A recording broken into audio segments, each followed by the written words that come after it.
السلام عليكم ورحمة الله وبركاته. أهلا وسهلا بيكم معاكم الأكلات مع نور. النهاردة بإذن الله هنعمل معاكم نجرسكو. طبعا احنا بنعمل مكرونة بالبشاميل باللحمة المفرومة، بنعمل معاكم النهاردة النجرسكو. طبعا ايه الخلاف بين النجرسكو؟ الفرق بين النجرسكو وبين المكرونة بالبشاميل. المكرونه النجريسكو ان هي بتتعمل بالمكرونه الاسباجيتي الطويله، لكن انا هستعمل النهارده المكرونه الاقلام وشويه مكرونه لانها عندي 400 جرام.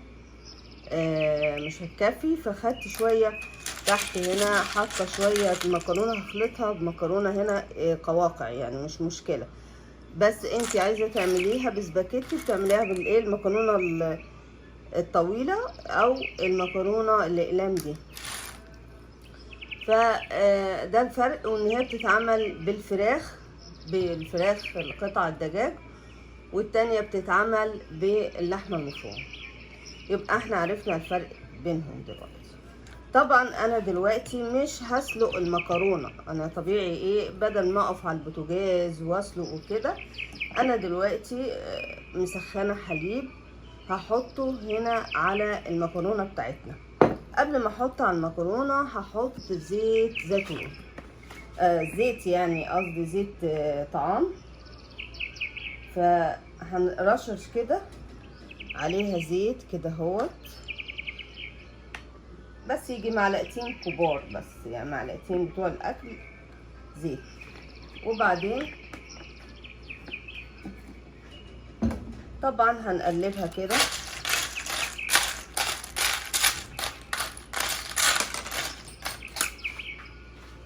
هنقلبها كويس.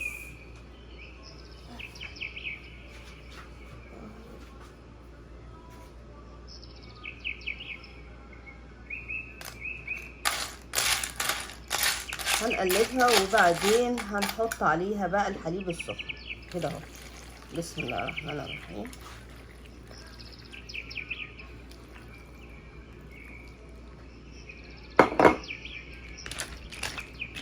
هتشرب طبعا من اللبن، طبعا احنا عايزين ما تشرب من اللبن هتبقى طعمها حلو وطعمها حلو دسم شويه باللبن طبعا اهي. وبسيبها تمتص لوحدها. طبعا انا عايزه ازودها شويه برضو ميه سخنه، بحيث ان هي تغمرها فقط كده. ازودها شويه ميه سخنه كده اهو،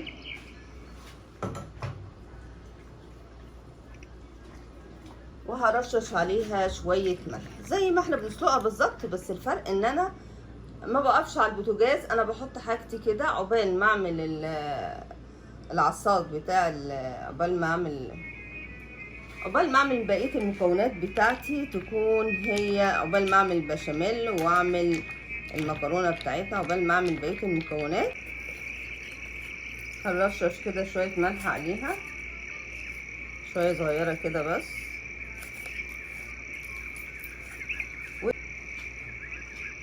وهنسيبها على جنب هنا ونشوف هنعمل ايه.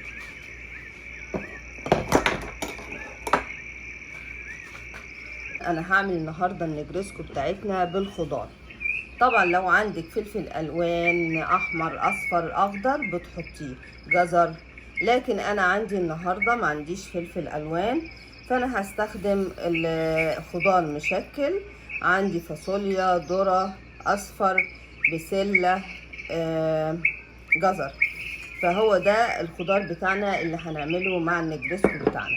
فاحنا هنعملها بالخضار. وطبعا عندنا الفراخ بتاعتنا، قطع الفراخ متبله في بابريكا وثوم وبهارات فراخ وفلفل اسمر وهيل ولورا مطحون وكمون، شويه كمون وشويه توم باودر، يعني التوابل اللي انت حابه تحطيها حطيها على الدجاج بتاعتك. كده احنا معانا كده هنحطها على جنب. وطبعا عندي بصلة متوسطة وفلفل رومي واحدة اخضر، فانا هنقطعها دلوقتي معاكم، وبعدين نروح على البوتاجاز نشوف هنعمل ايه.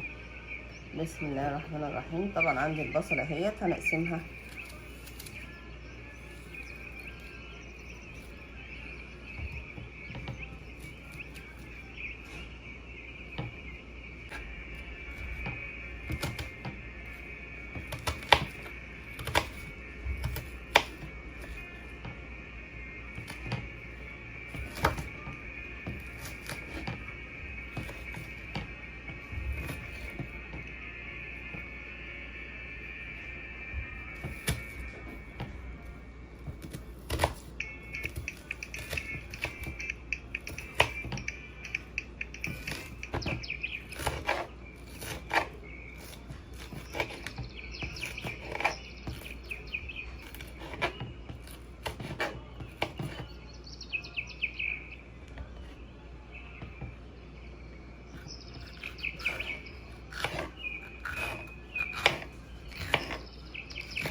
هنروح على البوتاجاز هنشوف هنعمل ايه. احنا هنحط شوية زيت كده صغيرين،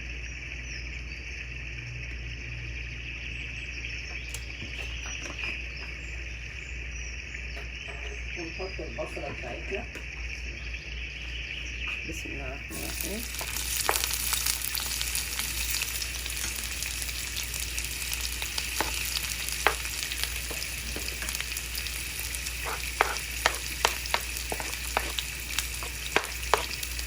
نقلب كده،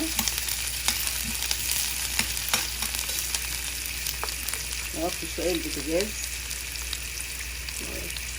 عيلة ليه؟ عيلة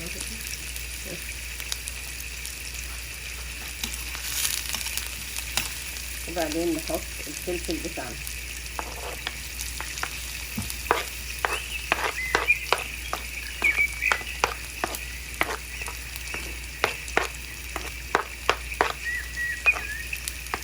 ونقلب البصل مع الفلفل كده.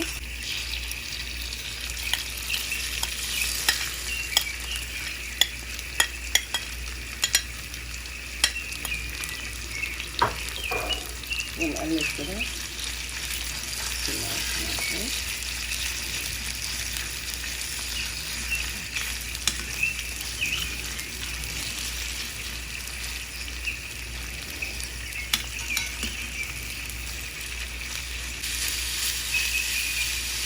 هنضيف هنا شوية فلفل أسمر، رشة فلفل أسمر.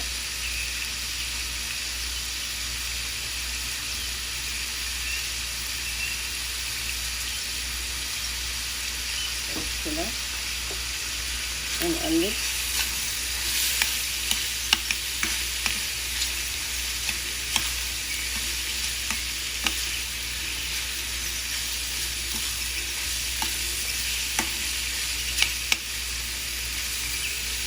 وبعدين نحط الخضار بتاعنا.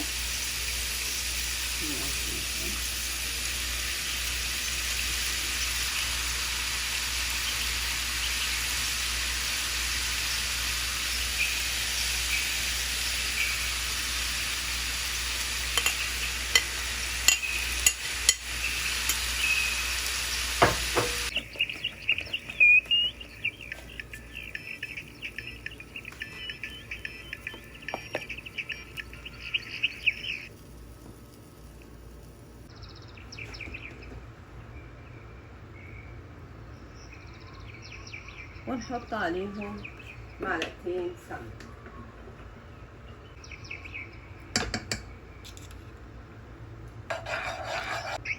ونحط عليهم معلقتين دقيق كبار من دول.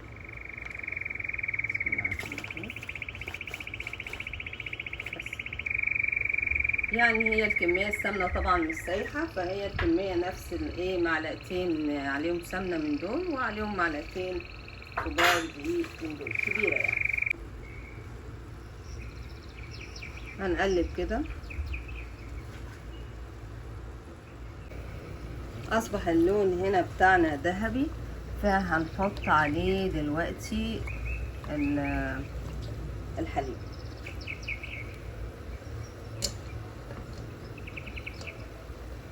هنحط طبعا الحليب بتاعنا بالتدريج.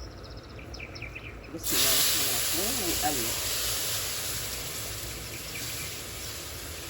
شويه شويه كده ونقلب. ايوه شويه شويه، ايدك على طول مع الحليب وانت بتضيفي ايدك مع الحليب على طول.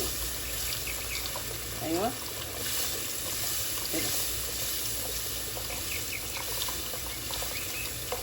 ونقلب شويه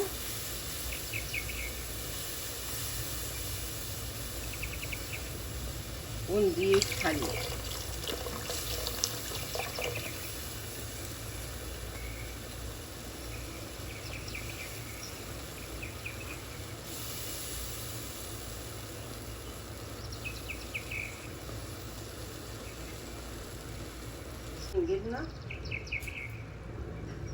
جبنة او جبنة مثلثات زي ما انت عايزة.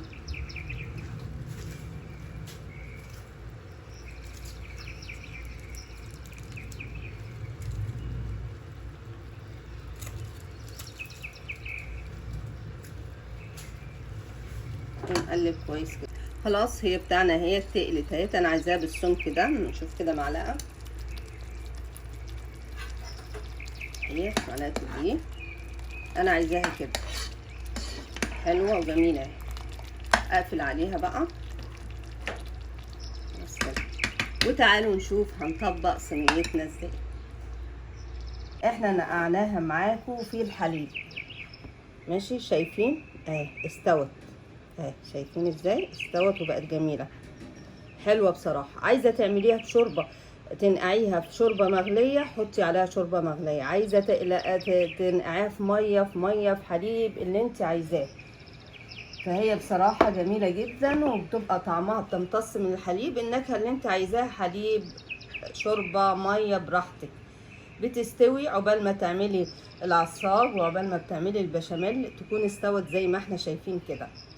طبعا انا كنت هعمل معاكم ان شاء الله المره الجايه البشاميل على البارد، بتبقى الطريقه دي. طبعا البشاميل بتاعنا لا تقيل ولا خفيف، حلو يعني اهي.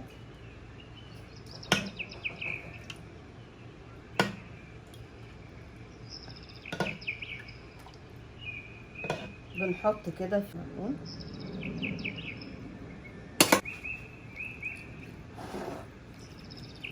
كده. هنحط شويه بشاميل عليها كده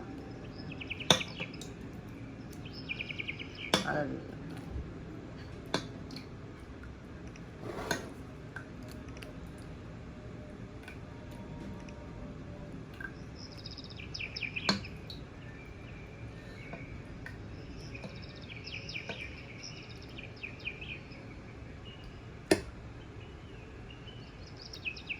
وبنحط عليها بقيه.